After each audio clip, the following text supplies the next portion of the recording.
पिछली कक्षा में हमने प्रश्न निर्माण के तहत ये सीखा कि प्रश्न निर्माण करते समय कैसे हम किम शब्द का प्रयोग करते हैं।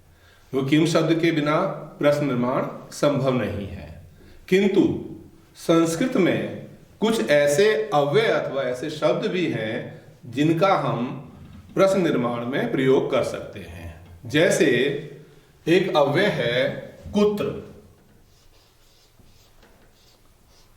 कुत्र का अर्थ होता है कहां। यह प्रश्न निर्माण में काम आता है। वाक्य है अहम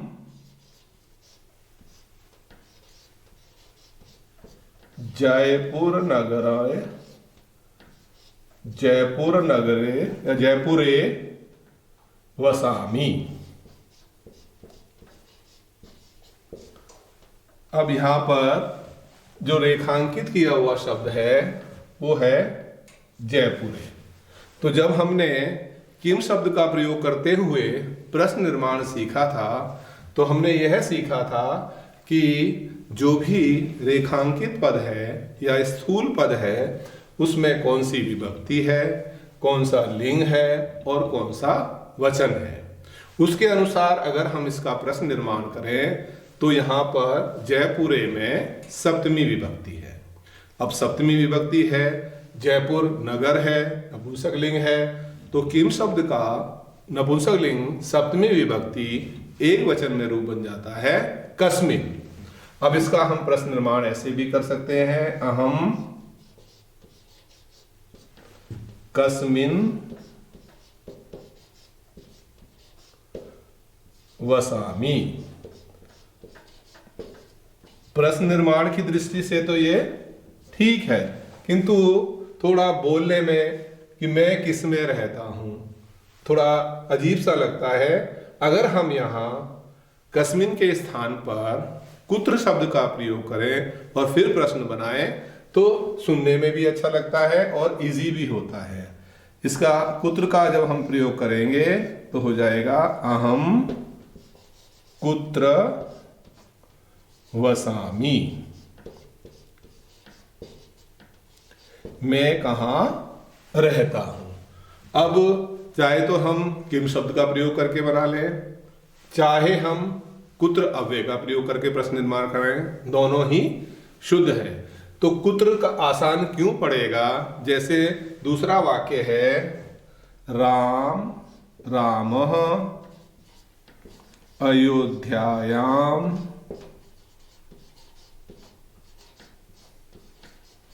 अवसत। राम अयोध्या में रहते थे। अब क्योंकि हमें हो सकता है आकारांत का हमें स्त्रीलिंग में रूप याद ना हो, किंतु पहले हमने वैसे तो यही कहा था कि तीनों लिंगों में किम शब्द का रूप याद होना चाहिए, तो उसके अनुसार यहाँ पर कस्याम आ जाएगा। किंतु अगर हम कुत्र शब्द का प्रयोग करें तो यहाँ पर चाहे वो शब्द पुल्लिंग हो, चाहे वो स्त्रीलिंग हो, चाहे वो नपुंसक लिंग हो, सभी जगह कुत्र ही आएगा। तो हो जाएगा ये प्रश्न रामः कुत्र अवसत। अब एक चीज और हम कुत्र का कहाँ पे प्रयोग करते हैं ये और मैं बताता हूं कि अगर किसी स्थान का वर्णन आ रहा हो, उसमें अंडरलाइन किया हुआ शब्द ऐसा हो कि जहां पर वो रहता है या वो पढ़ता है वहां पर सप्तमी विभक्ति हो और उसका अधिकार हो, तो वहां हम कुत्र शब्द का प्रयोग कर लेते हैं। अगला वाक्य है ते विद्यालये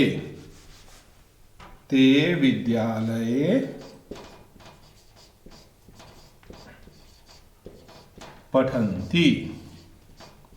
वे सब विद्यालय में पढ़ते हैं। तो यहाँ पर रेखांकित किया हुआ जो शब्द है वो विद्यालय है, इसमें भी सप्तमी विभक्ति है, यहाँ भी हम कुत्र का प्रयोग कर देंगे। ते कुत्र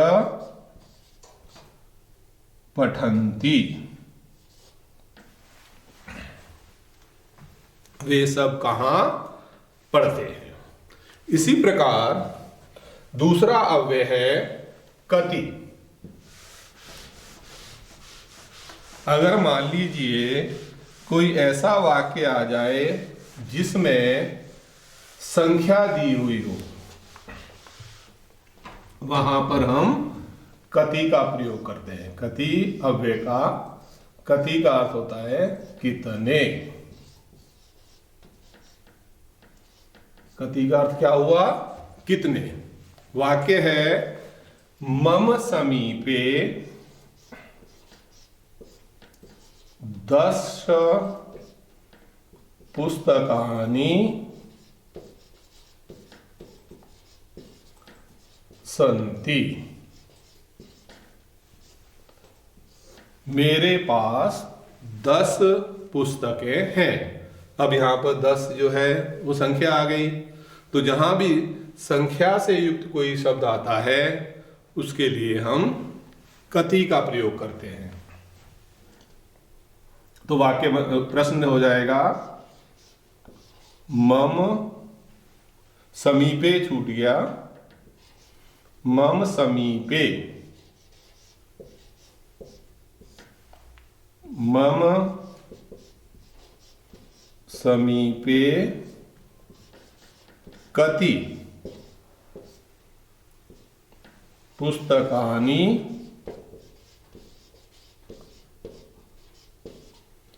सन्ति। ये 10 को अंडरलाइन करेंगे तो कति शब्द का प्रयोग हमने यहां पर किया। अब इसी प्रकार हम दूसरा वाक्य को देखते हैं। कक्षायाम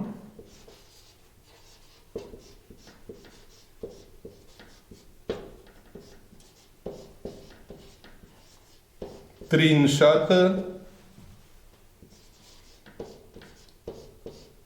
छात्राः सन्ति। अब यहां पर 63 को अंडरलाइन किया हुआ है। 63 शब्द रेखांकित है तो ये भी संख्या है। इसका प्रश्न निर्माण करेंगे। कक्षायाम कति छात्राः सन्ति। उसी प्रकार एक वाक्य और देखते हैं। सह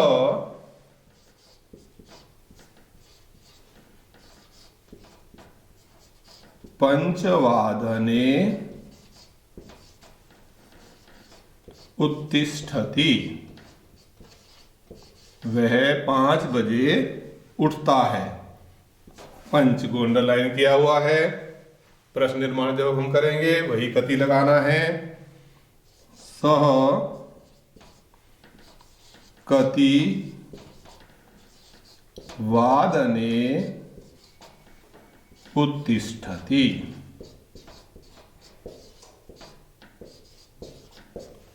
इस प्रकार हमने अभी 2 अव्यय से हम कैसे प्रश्न निर्माण करते हैं ये सीखा। इसके बाद और भी ऐसे अव्यय हैं जिनका कि हम प्रश्न निर्माण में प्रयोग करते हैं। जैसे एक और अव्यय है कदा। अब यदि हम कदा अव्यय का प्रयोग करें, कदा का अर्थ होता है कब। कदा का अर्थ हुआ कब। कब कब वह कब खेलता है, कब जाता है, कब जाएगा। इस तरह के भी हम प्रश्न निर्माण करने का हमें चांस मिलता है या आवश्यकता पड़ती है। तो जैसे मैं एक उदाहरण लेता हूं। सायंकाले क्रीडति। वह सायंकाल में, शाम के समय खेलता है। अब सायंकाले वह कब खेलता है? प्रश्न यही बनेगा, स कदा क्रीडति। वह कब खेलता है, कब की संस्कृत कदा हो गई, कदा से हमने प्रश्न निर्माण किया। अगला वाक्य मैं लेता हूं और मोहनः स्व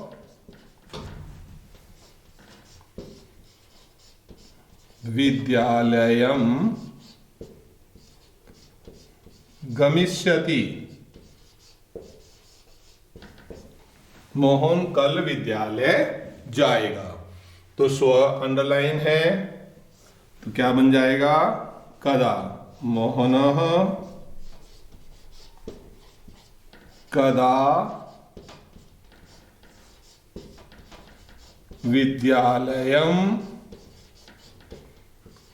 गमिष्यति।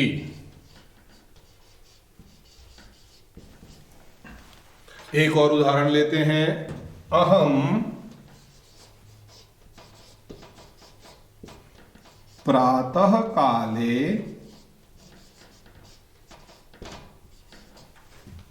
पठामि।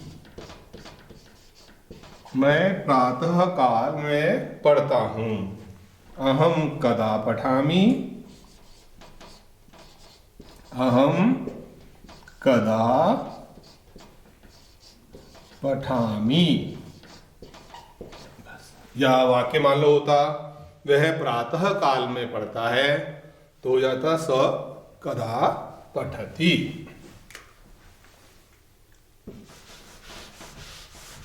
इसके बाद ऐसे और भी अव्यय हैं, जैसे कुतः। एक अव्यय आता है कुतः।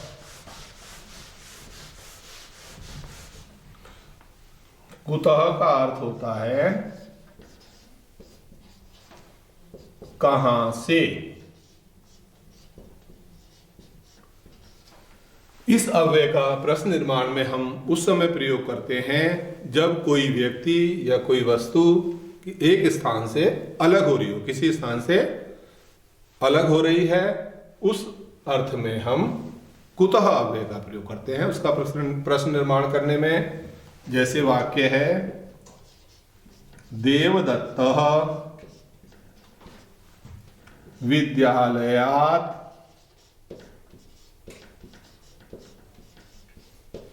आगच्छति।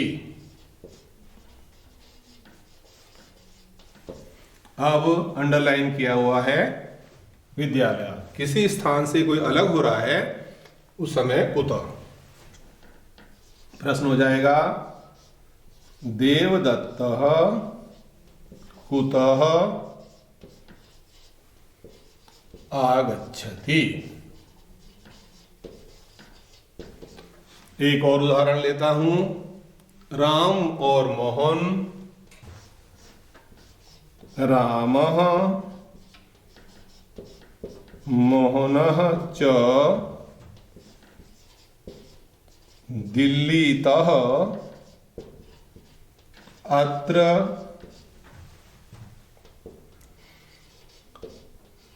आगमिष्यतः।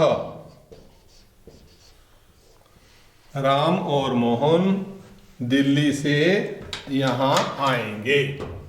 अब अंडरलाइन किया हुआ शब्द है दिल्लीतः, तो हम वही कुतः का प्रयोग करेंगे। रामः मोहनः च